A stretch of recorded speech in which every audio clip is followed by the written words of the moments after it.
Poso maoni wiak, waiwanan kitanan ni mua e yoski piataya posnotaman e yum MITW Podcast.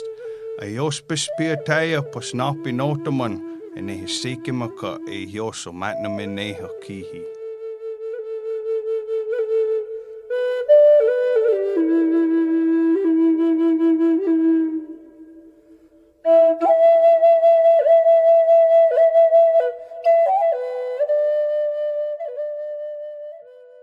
Poso, you're listening to the Menominee Indian Tribe of Wisconsin podcast. I'm your host, Sheena Poos. And Gary Dodge.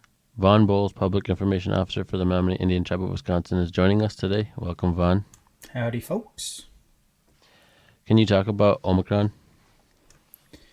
Yeah, so here's what we know somewhat officially about Omicron. It's a fun little variant designated B11529. So Omicron runs off the tongue a little easier, so they call it that. It was first found or identified in Botswana, Africa, on November 11th. It's classified as a variant of concern right now by the CDC and the World Health Organization, just because they don't know a lot about it, and it seems to be spreading fairly rapidly. December 1st, we had our first case here in the U.S., and like I said, at this point, there are a lot of unknowns. Like how easily it spreads. It looks like it spreads faster than the original wild type, but they're not sure if it spreads faster than Delta. They don't know about severity of illness. Looks like the symptoms may be milder than Delta, which would be great.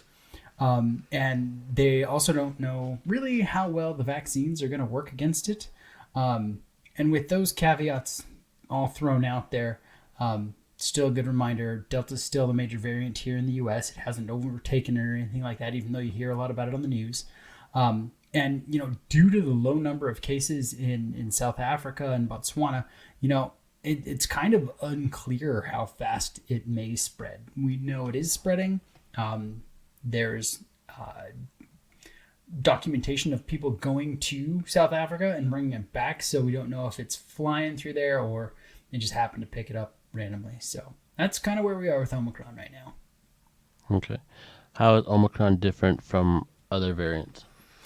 Mainly differs on the spike protein. So everyone's pretty familiar with the picture of a COVID virus right now. It's a little ball, a lot of little projections on it.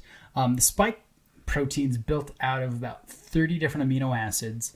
As far as I can tell, Omicron has three what are known as deletions and stuff. Those are amino acids that are missed, and that changes the physical structure of the protein. It also has one insertion, so there's a new piece of amino acid put in, a few missing, and then there's another section on it at the end of the spike. It's called the receptor binding domain, and it has what are called substitutions. So if you remember your high school science, there are 4 different types of amino acids that build, things like DNA. There are 20 that make up the body.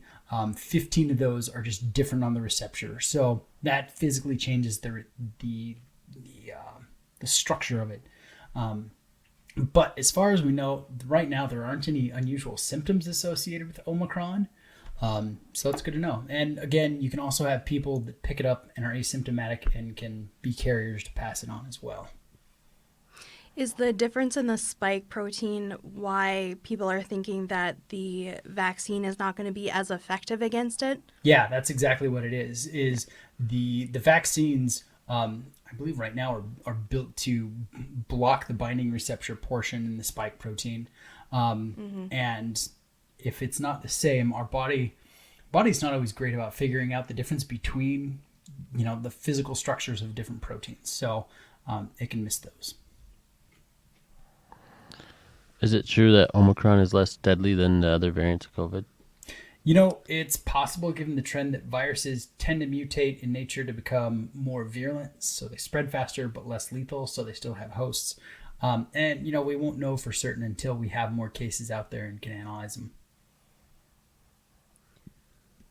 Is it likely that Omicron will overtake Delta as a dominant variation? It might. I'm going to give you a big maybe on that, Carrie. I don't know for certain, but it's possible, yeah.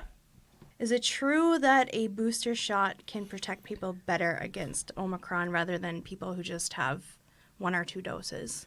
So I'm going to say sort of yes. Depends on when you got your first 2 doses to begin with.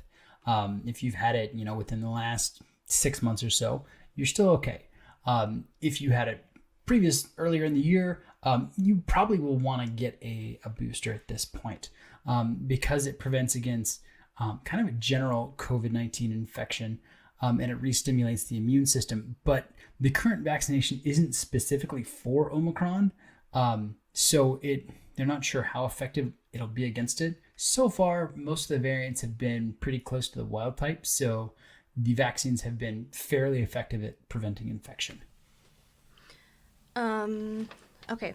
So what is parosmia? I hope I said that right. Yeah. And how is it connected to COVID? Because I've been seeing this come up quite a bit on like TikTok and stuff, people talking about this. Yeah. So what parosmia is, it's a distortion of your sense of smell. And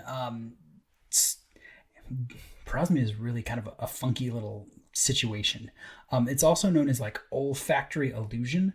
So often what it is people have what are called phantom smells. There are things they smell that just aren't there, or smells that are present are altered in how the brain interprets it. So you could be smelling something like a flower and it might smell like rotten meat, or you could be smelling something like an orange and it might smell like methane gas, or something odd. And the weird thing about it is there's no known treatment for it. Medicine doesn't really know a lot about the phenomena. It's kind of funny. And when COVID hit, they found that people lost their sense of taste and their sense of smell, but they've really been worried about, long-term damage to the heart and lungs. So they haven't looked into it a lot, unfortunately. But there are studies out there that if you get COVID, you may lose your sense of smell or taste, and it could last anywhere from like 3 to 6 months. They don't know. It might be longer. It might be less. One of the big problems that creates is that your sense of smell is really closely aligned with your memory. And so that's part of the reason people get confused, have a harder time, storing things in their short-term memory. And some people, most find it just mildly irritating. Some people, it can actually trigger like severe anxiety. So it's a weird situation. And to be very, very honest, my wife has this. She got sick when she was a teenager and like lost 80% of her sense of smell, and it's been permanent for her. So it's really odd. It could last a long time. So I would recommend getting vaccinated and not having to worry about this weird little situation. Yeah, the way that I saw people describing it is somebody who was talking about how everything tasted like rotten garbage and smelled like rotten garbage, and they were really ill because of it, because they don't want to eat anything because everything is frequently disgusting. Causes things like nausea, can trigger vomiting in some really severe cases. When the weather changes and stuff, my wife will ask me if I smell all kinds of crazy things all the time, and I'm like, no, that's not in the house right now. That's just you. I'm sorry. Yeah, and they were talking about how this had persisted after they had COVID for like almost a year at this point, and they were concerned that it wasn't ever going to go away. And that's a totally valid concern. There's speculation that you can actually do olfactory training and kind of retrain or re-stimulate the sensory nerves in your nose, or your olfactory, to learn how to smell again. They haven't done a lot of studies on it, so it's not really kind of a proven thing. But if you smell strong things like citruses or anything containing like ammonia, like really, really strong scents, the claim is that you could retrain your nose. Haven't validated it. If you are experiencing this, give it a try. Let us know how it goes. I'd love to hear about it.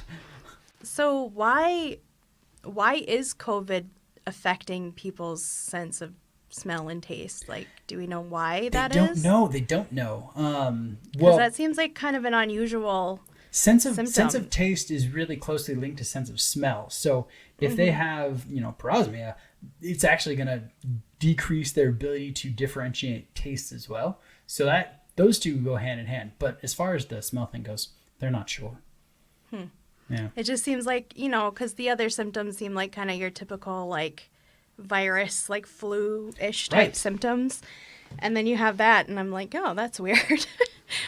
Okay, so with the holidays coming up, what is the number one thing that you would tell people to do to keep themselves and their families safe? Avoid mistletoe.